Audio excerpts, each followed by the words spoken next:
Hello student, फिर से आपका स्वागत है इस क्लास में। आइए आज आपको जो है फिर से साइट नंबर 1 346 FS का मॉडल जो है मतलब कि हम सॉल्व पेपर लेके चलते हैं। तो इसमें जो है 346 FS के 4 सवाल हुए थे। आइए आज आपको 5वां सवाल जो है कंटिन्यू कराते हैं। तो इसमें अगला जो सवाल है 4 तक हो चुके हैं, 5वें का वाला देखिए। इसमें हमसे कहा गया है कि व्यतिकरण को परिभाषित कीजिए, संपोषी व्यतिकरण तथा विनाशी व्यतिकरण को की दशाएं लिखिए। तो व्यतिकरण क्या होता है, सबसे पहले ये देखिए। जब दो तरंगें एक साथ किसी माध्यम में संचरित होती हैं तो उनके अध्यारोपण से कुछ स्थानों पर तीव्रता अधिकतम प्राप्त होती है और कुछ स्थानों पर तीव्रता न्यूनतम प्राप्त होती है। तो इस घटना को ही हम क्या कहते हैं, व्यतिकरण कहते हैं। क्या लिखेंगे, जब दो तरंगें एक साथ किसी माध्यम में संचरित होती हैं तो उनके अध्यारोपण यानी मिलने से, उनके अध्यारोपण से कुछ स्थानों पर तीव्रता अधिकतम तथा कुछ स्थानों पर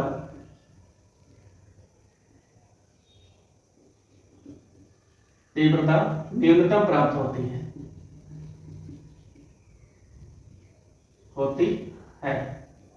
इस घटना को ही क्या कहते हैं, व्यतिकरण कहते हैं। जैसे ये दो तरंगें एक साथ किसी माध्यम में संचरित होती हैं तो जब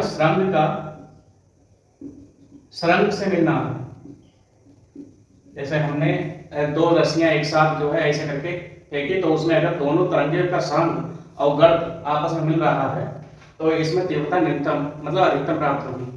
और जब सरंग ऐसे जाए और गर्द मिले ऐसे करके ऐसे जाए, ऐसे कहने मतलब ये है, ये ऐसे जा रही है और ये दूसरी वाली ऐसे जा रही है। इसमें देखिए, इसमें सरंग का सरंग से मिल रहा है और ये गर्द जो है गर्द से मिल रहा है। लेकिन इसमें क्या हो रहा है, इसमें सरंग है तो गर्द दिखाई दे रहा है और अगर इसमें गर्द है तो सरंग दिखाई दे रहा है। ये देखिए, तो इससे तीव्रता जो प्राप्त होती है वो अधिकतम प्राप्त होती है, इससे जो तीव्रता प्राप्त होती है वो न्यूनतम प्राप्त होती है। अब उसे कह रहे हैं कि संपोषी व्यतिकरण क्या है और विनाशी व्यतिकरण क्या है। अच्छा, जब दो तरंगें एक साथ किसी माध्यम में संचरित होती हैं तो अगर तीव्रता अधिकतम प्राप्त होती है तो इन स्थानों पर संपोषी व्यतिकरण होता है और अगर तीव्रता न्यूनतम प्राप्त होती है तो इन स्थानों पर विनाशी व्यतिकरण होता है। ये देखिए, ये हमारे पास संपोषी व्यतिकरण है और ये वाला जो व्यतिकरण है वो हमारे पास कैसा है, ये विनाशी व्यतिकरण है। यही आपको लिखना था। संपोषी व्यतिकरण के बारे में लिख देना कि जिन स्थानों पर तीव्रता अधिकतम प्राप्त होती है तो वो संपोषी और जिन स्थानों पर तीव्रता न्यूनतम प्राप्त होती है तो वो विनाशी व्यतिकरण होता है। चलिए अगला सवाल देखते हैं। यहाँ लिख देना 3 नंबर का पक्का सवाल हो गया है। ये चित्र बना देना, बस हो जाएगा काम।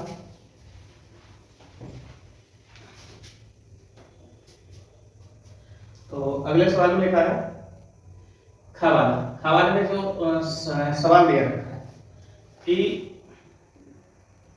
HO16 का जो द्रव्यमान है वो द्रव्यमान दिया रखा है 16.AMU एटॉमिक मास यूनिट, ठीक है। और इसकी हमें प्रति न्यूक्लियन बंधन ऊर्जा जो है ज्ञात करनी है। जबकि इसमें और चीजें भी दी रखी है, तो ये सवाल लिखे लेते हैं। चलिए, ये हमने पहले ही लिख लिया है जिससे जो है वीडियो थोड़ी शॉर्ट में बन जाए। तो इसमें लिखा हुआ है कि ऑक्सीजन का जो द्रव्यमान है वो इतना AMU में है, एटॉमिक मास यूनिट है। इसकी प्रतिनिधियां बंधन ऊर्जा ज्ञात करनी है। इसी सवाल में दिया रखा है कि इलेक्ट्रॉन का द्रव्यमान इतना है, प्रोटॉन का इतना है और ये न्यूट्रॉन का द्रव्यमान इतना है और एक AMU बराबर 931 मेगा इलेक्ट्रॉन वोल्ट होता ही है। अच्छा, अब हमें क्या करना है, सबसे पहले ऑक्सीजन ये जो दिया रखा है इसका द्रव्यमान निकालना है। तो इसका द्रव्यमान जब हम निकालेंगे तो परमाणु द्रव्यमान, इसका परमाणु द्रव्यमान कितना है 16.0000 और मैं इसका 8 इलेक्ट्रॉन का द्रव्यमान, 8 इलेक्ट्रॉन और इलेक्ट्रॉन का द्रव्यमान कितना है 0.00055। तो ये बचेगा 0, इसमें इसकी गुणा कर देंगे 40, 8 40 4 44, फिर से 4 आ जाएगा और यहाँ पर फिर ये 0.000।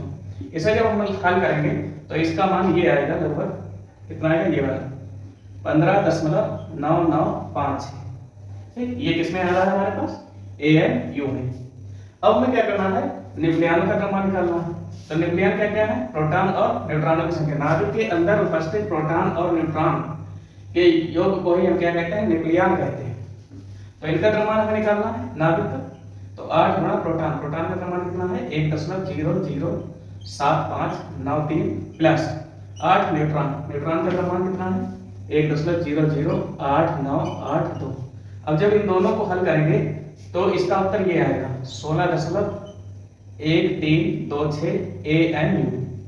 अब हमें क्या करनी है, द्रव्यमान छठी निकालनी है। द्रव्यमान छठी निकालने के लिए क्या करेंगे, न्यूक्लियनों के द्रव्यमान में से परमाणु के द्रव्यमान को घटा देंगे तो हमारे पास इतना आएगा। अब बंधन ऊर्जा ज्ञात करनी है। तो बंधन ऊर्जा जो होती है वो क्या होती है, डेल्टा M और गुणा में 931 MeV। तो इसका मान हमने जो है पहले ही लिख रखा है, वो हम लिखे थे, ये देखिए लिख दिया हमने। इसका जो मान है वो कितना आया है, वो आया है 0.137 गुणा में 931 MeV।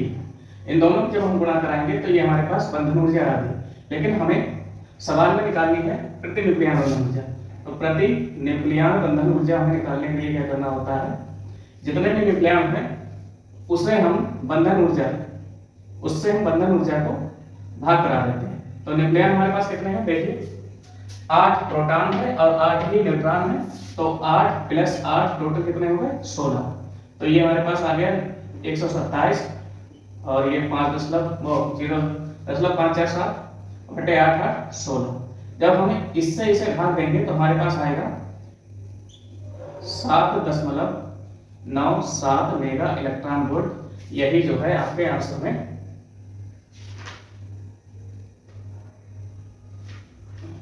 दिया रखा है। ठीक, 7.97 मेगा इलेक्ट्रॉन वोल्ट प्रति न्यूक्लियन। हाँ, प्रति न्यूक्लियन बंधन हो जाए तो प्रति न्यूक्लियन आ जाएगा। ठीक है, तो ये इसका जो है आंसर हो जाएगा। देखते हैं अगला सवाल।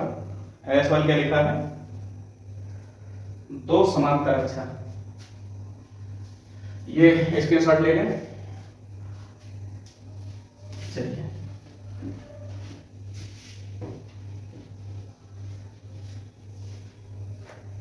हमसे कहा गया है कि दो समांतर धारावाही चालकों के बीच लगने वाले बल की प्रकृति ज्ञात कीजिए। और चालकों में धारा की दिशा समान है और चालकों के में धारा की दिशा विपरीत है। जैसे हमारे पास दो चालक हैं, एक ये चालक है, एक ये चालक है, एक दूसरे के समांतर है। अब इनके बीच में लगने वाला बल की प्रकृति बतानी है कि इनके बीच में प्रकृति आकर्षण हो रही है या प्रतिकर्षण हो रही है। तो जब दो कंडीशन है, जब दोनों में धारा समान दिशा में है, तो जब दोनों में धारा समान दिशा में होगी तो इनके बीच हमेशा याद रखना आकर्षण बल होगा, आकर्षण बल। और सेकंड चीज, जब दोनों में धारा विपरीत दिशा में है तो कौन सा बल लगेगा, प्रतिकर्षण बल लगेगा। देखिए, इस अवस्था में कौन सा बल लगता है, प्रकृति कैसी होती है, आकर्षण। और इस अवस्था में अगर ये ऐसे जाए, ये ऐसे जाए, तो इनके बीच में जो F लगेगा वो हमेशा याद रखना प्रतिकर्षण लगता है। ठीक। फ्लेमिंग के दाएं हाथ का नियम आप जो है यूज कर सकते हैं। अगर इसमें जो है इधर लिए जाए तो ये चुंबकीय क्षेत्र की दिशा इधर को बताएगा, धक्का कहाँ की ओर होगा, अंदर की ओर। इसमें अगर ऐसे कर लिया जाए तो चुंबकीय क्षेत्र इधर के लिए और धक्का कहाँ की ओर, बाहर की ओर। तो जो चुंबकीय क्षेत्र दोनों में आपस में ऐसे मिल रहा है, लेकिन इसमें क्या होता है चुंबकीय क्षेत्र ऐसे, और इसमें क्या होता है चुंबकीय क्षेत्र विपरीत दिशाओं में हो जाएंगे, इसलिए जो है इनमें प्रतिकर्षण हमेशा लगेगा। ठीक है, तो ये भी हो गया हमारे पास। अगला देखते हैं, अगला क्या लिखा है, व्हीटस्टोन सेतु।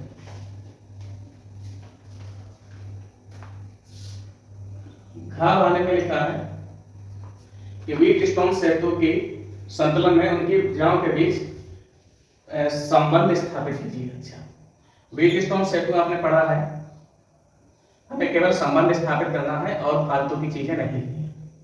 सबसे पहली बात, ये तो किरचॉफ के द्वितीय नियम पर आधारित है, किरचॉफ के द्वितीय नियम पर। एक मिनट, इसमें यहाँ पर एक गैल्वेनोमीटर जोड़ दिया जाता है जिससे ये हमें पता लगता रहे। यहाँ पर एक हम कुंजी जोड़ देते हैं और इसके सिरे हम किसी बाह्य विद्युत स्रोत से जोड़ देते हैं। एक यहाँ पर प्लग कुंजी जोड़ देते हैं और ये हमारा व्हीटस्टोन सेतु तैयार हो गया। ये प्रतिरोध होता है P, ये होता है Q, ये होता है R और ये होता है S। यहाँ से जब हम धारा कुंजी प्लग कुंजी जब चालू करेंगे तो यहाँ से जो धारा जाएगी तो यहाँ से धारा दो भागों में बढ़ जाएगी, एक I1 के रूप में और एक I2 के रूप में। जब हम ये कुंजी दबाएं तो इस धारा मापी का विक्षेप जो है शून्य आना चाहिए। धारा मापी में जो विक्षेप आना चाहिए वो शून्य आना चाहिए।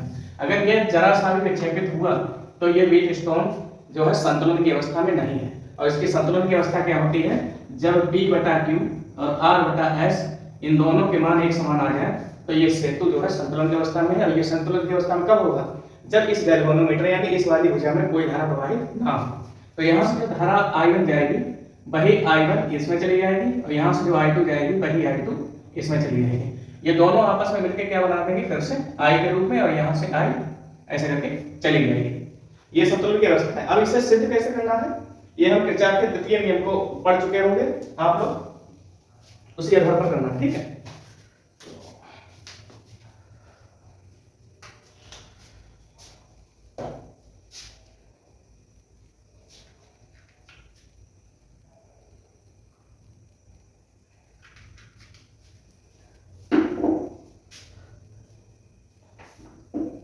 चलिए। तो हमारे पास क्या हो जाएगा, आप एक चीज याद रखना, जैसे एक तरफ हम R बनाते हैं, एक तरफ E या B बनाना है। ठीक है, ये R ही समझो केवल, इसी की जरूरत है इसमें।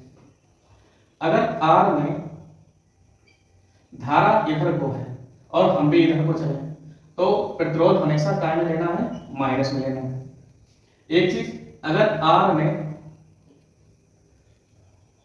धारा इधर को है और हम अगर इधर के लिए गणना करें तो R का मान हमेशा काय में लेना है, प्लस में लेना है। बस ये चीज याद रखना, अब किरचॉफ का नियम जो है आराम से हम समझ सकते हैं। तो चलिए, सबसे पहले हम इसे मानते हैं A, इसे मानते हैं B, इसे मानते हैं C और इसे मानते हैं D। मान लिया हमने, कुछ भी मान सकते हैं। तो हमारे पास दो लूप दिखाई दे रहे हैं, बंद लूप। कौन कौन से हैं, A, B, D, A में क्या हो जाएगा, A, B, D, A में। चलिए, सबसे पहले हम ऐसे गणना करें, ऐसे ऐसे चलना। ठीक है, इसमें भी हम ऐसे ही चलेंगे, पहले ये हल कर लें उसके बाद। तो इस वाली भुजा में A से D पर आओगे तो इसमें देखिए धारा इधर को है, धारा इधर को है, धारा इधर को है और हम भी ऐसे आ रहे हैं। जिधर को धारा हो हम भी उधर को जाए तो वो R लेंगे हम काय में, माइनस में। तो यहाँ पर हम ये जो R लेंगे वो काय में लेंगे, माइनस में, और इसके संगत धारा क्या है, I2।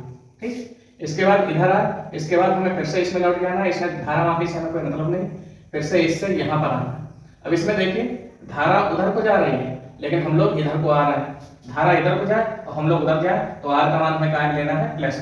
यहाँ R की जगह पर हमारे पास क्या दिया रखा है, P दिया रखा है, तो ये प्लस में रहेगा P, और इसके संगत धारा कौन सी है, I1, सामने 0।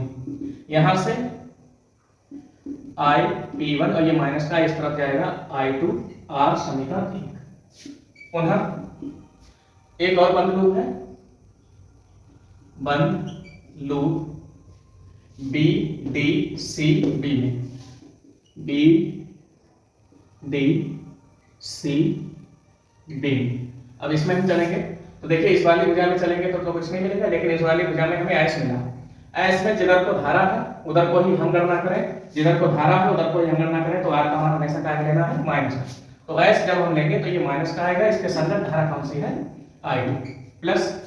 अब इसमें इधर को आएंगे, धारा इधर को नीचे को, लेकिन हम लोग जा रहे हैं ऊपर, धारा देखो इधर को, लेकिन इधर को जाएंगे तो ये R प्लस का लेंगे। यहाँ R की जगह पर Q है तो Q, और I की जगह पर I, सामने 0, तो I1 Q और ये माइनस का इस तरफ आएगा I2 ऐस समीकरण 2।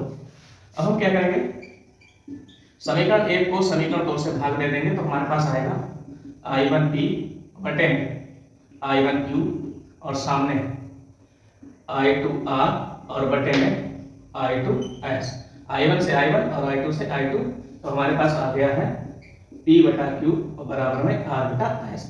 यही व्हीटस्टोन सेतु के संतुलन की अवस्था है, इतना ही हमें सिद्ध करना था। इसमें सवाल में लिखा हुआ है, कहा है कि व्हीटस्टोन सेतु की संतुलन की अवस्था में उसकी भुजाओं के प्रतिरोधों के बीच संबंध स्थापित कीजिए। तो हमें एक चित्र बना देना है और ये सब लिख देना है, बस हो गए हमारे 3 नंबर पक्के। ठीक, तो चलिए अगला क्वेश्चन देखते हैं। अगला क्या लिखना है, ये स्क्रीनशॉट ले लेना, और ये बहुत बढ़िया चीज है, ये आप चाहे तो बना लेना।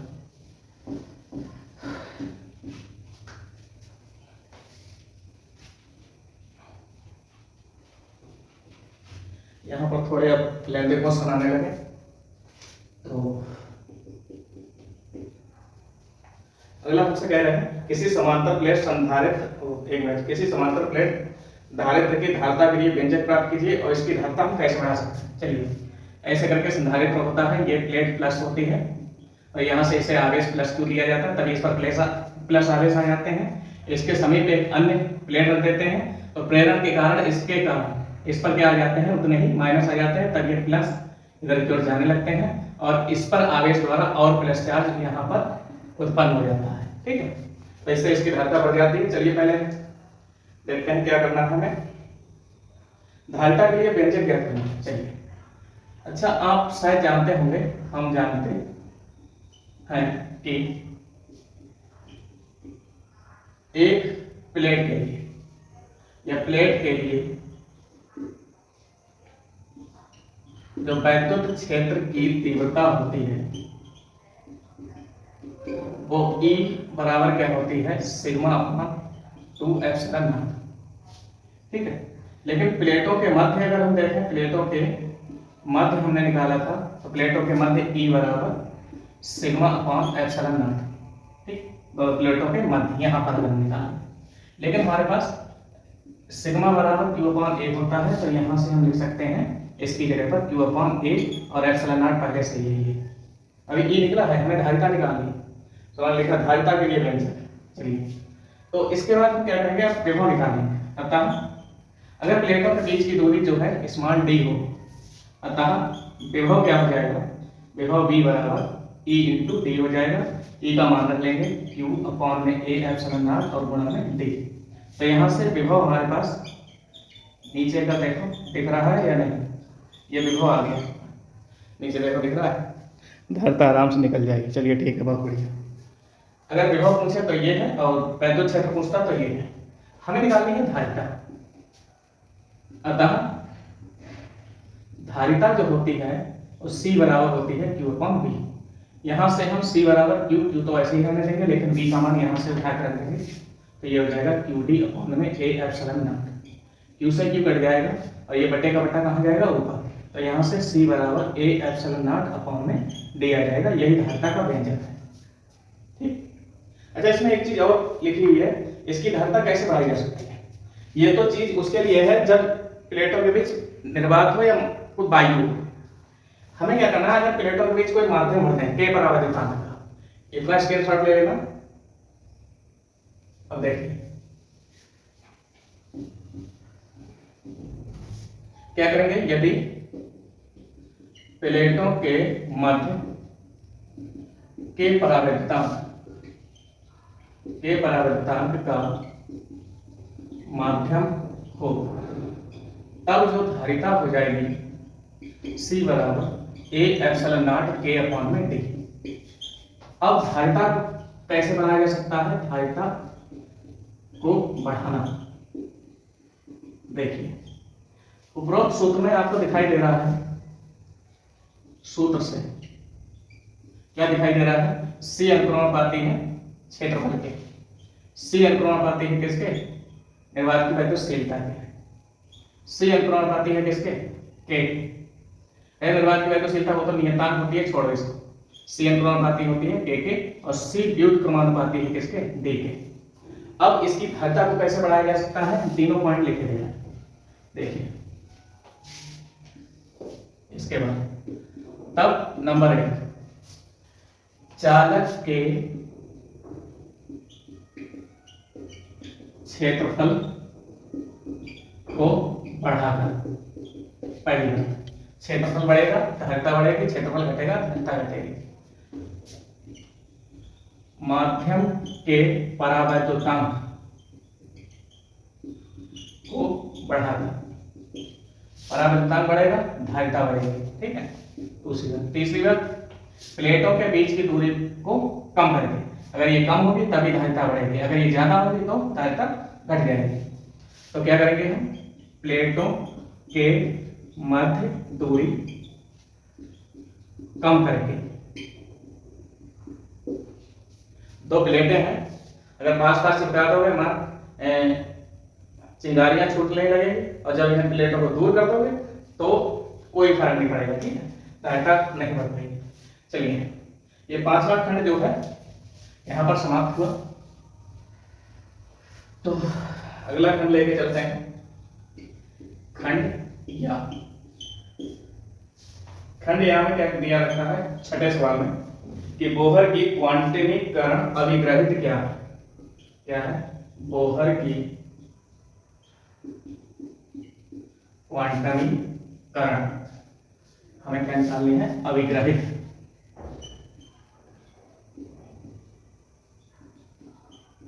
अभिग्रहित हमें बतानी है, तो ये अभिग्रहित हम लिख के रख देते हैं जिस और समझा रहे हैं, या पहले हम समझा दे रहे हैं, जैसे आप लोग ये ना कहें कि नकल करके पढ़ा रहे हैं, ठीक। तो बोहर के परमाणु मॉडल में बोहर ने कहा था कि मैक्स प्लैंक के क्वांटम सिद्धांत के आधार पर बोहर ने परमाणु मॉडल जो है दिया था। इन्होंने कहा था कि इलेक्ट्रॉन केवल उन्हीं कक्षाओं में गति करता है जिनका कोणीय संवेग L यानी कि MBR जो होता है वो h/2 पाई का पूर्ण गुणज होता है, जहां n क्या है, n जो है पूर्ण गुणज संख्या है, ठीक है। अच्छा, दूसरी बात क्या है मैंने बताई थी कि इलेक्ट्रॉन, पहली बात ये बताई कि इलेक्ट्रॉन उन्हीं कक्षाओं में चक्कर लगाता है जिनका कोणीय संवेग h/2 पाई का पूर्ण गुणज है। अब इलेक्ट्रॉनों को चारों ओर, नाभिक के चारों ओर गतिज ऊर्जा प्राप्त करने के लिए उन्हें जो ऊर्जा मिलती है वो अभिकेंद्र त्वरण से प्राप्त होती है, जो कि अभिकेंद्र बल के बराबर होती है, ठीक है। तीसरी बात, इलेक्ट्रॉन को अगर कहीं से ऊर्जा मिल भी जाती है तो वह इलेक्ट्रॉन अपनी ऊर्जा स्तर को छोड़कर मूल ऊर्जा स्तर में चला जाता है, वहां 10⁻⁸ सेकंड रुककर और फिर से वापस लौटने लगता है। ये सब बातें हम जो है आपको लिखकर बताएंगे, तब ज्यादा समझ में आएगी, ठीक है। तो हम लिखे दे रहे हैं, पहले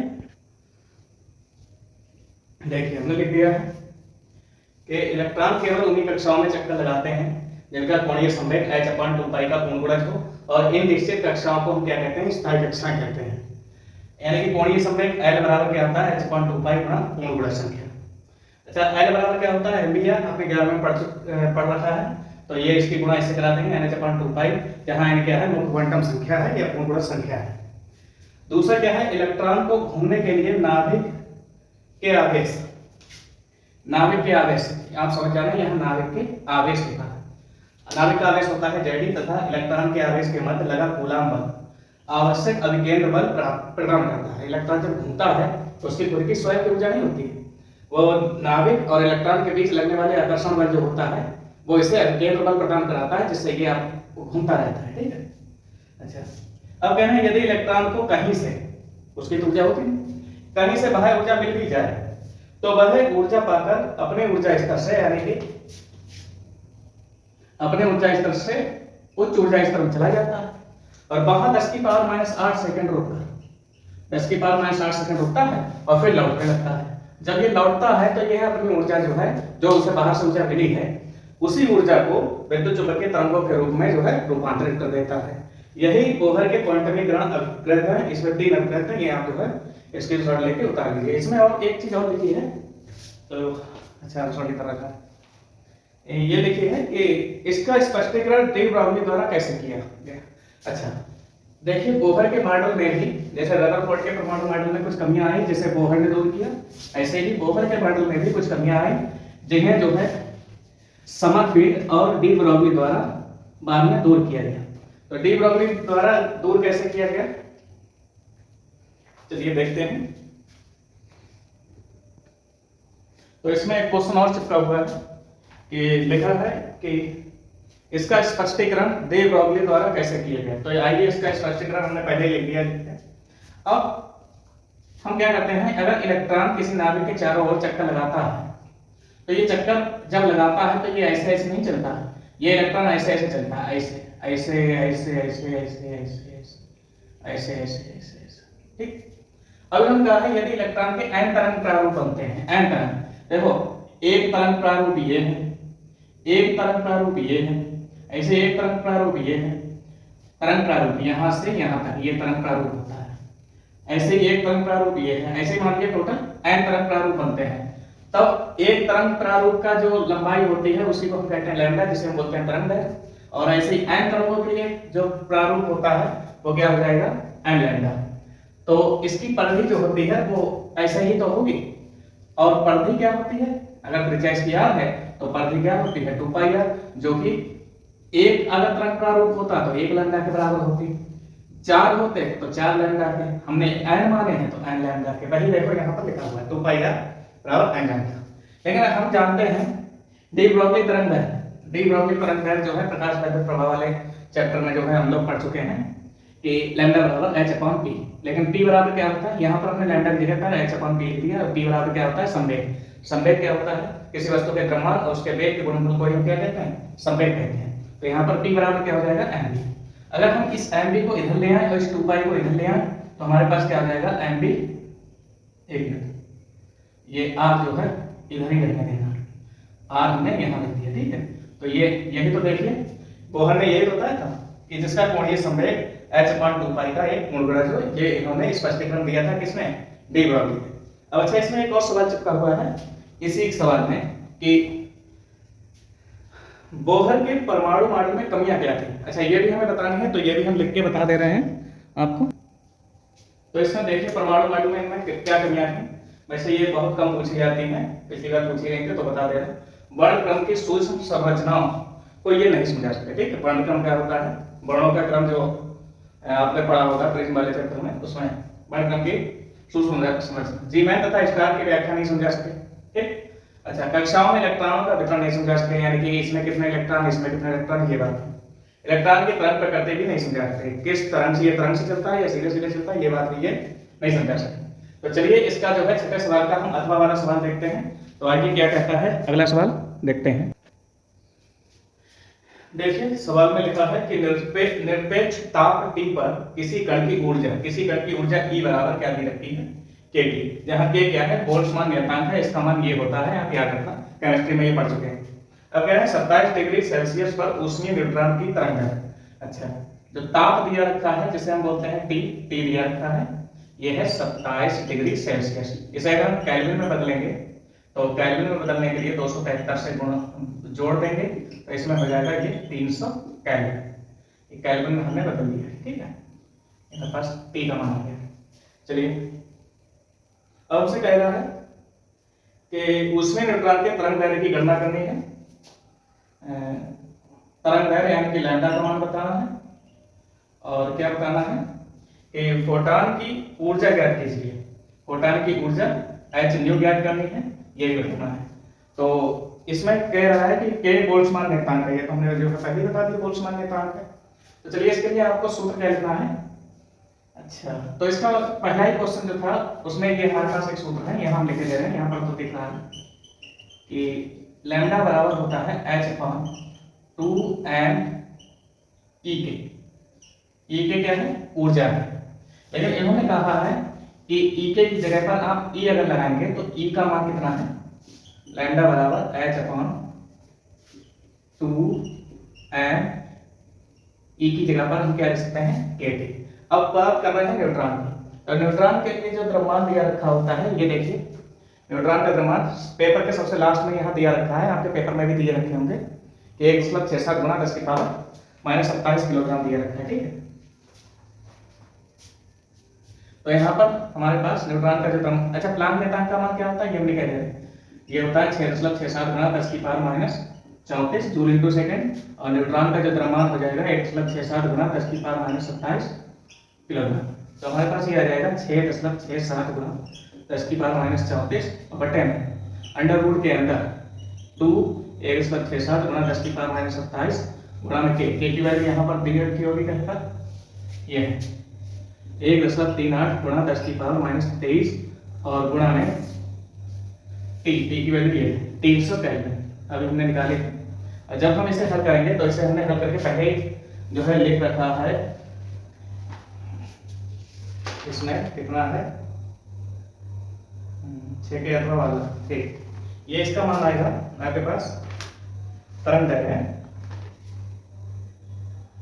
ठीक। तो इसकी जो तरंग दैर्घ्य आएगी लैम्डा बराबर ये आएगी 1.78 गुणा 10 की पावर -10 मीटर, या इसे एंगस्ट्रॉम में बदलना है तो 10 की पावर -10 है, इसे एंगस्ट्रॉम में परिवर्तित कर देगा, ये इसका आंसर हो जाएगा। अच्छा एक चीज में और शायद पूछ रहा है, 2 उत्तर दिए रखे, इसमें पूछ रहा है अच्छा फोटॉन की, हाँ फोटॉन की ऊर्जा निकालनी है, पहले ये स्क्रीनशॉट लीजिए हम। फोटॉन की ऊर्जा निकालने के लिए हम क्या करेंगे, पुनः एच न्यू निकालना है। अब न्यू बराबर क्या होता है c/λ, न्यू बराबर c/λ। तो यहाँ से हमारे पास h का तो मान हमें पता है, h का मान है 6.67 गुणा 10 की पावर -34, c का मान है 3 गुणा 10 की पावर 8, लैम्डा की वैल्यू है 1.78 गुणा 10 की पावर -10 मीटर। जब आप इसे हल करेंगे तो इसका भी मान हमने पहले ही लिख रखा है, यहाँ पर हमने नहीं लिखा, मतलब उत्तर मान दिया रखा है, ये दिया रखा है 1.112 गुणा 10 की पावर -15 जूल, ये इसका आंसर हो जाएगा। तो आज की वीडियो काफी लेंथी हो गई है, तो इसमें जो है आपके केवल 7 के 2 सवाल हैं, अथवा वाले भी है साथ में, 7 के 2 सवाल, 8 के 2 सवाल और 9 के 2 सवाल। तो कुल 6 क्वेश्चन जो है आपको पार्ट नंबर 3 में आपको यहाँ पर पार्ट नंबर 3 के रूप में मिल जाएगी। तो बाकी का आप यहाँ तक कंप्लीट कीजिए। तो आज के लिए बस इतना ही, धन्यवाद।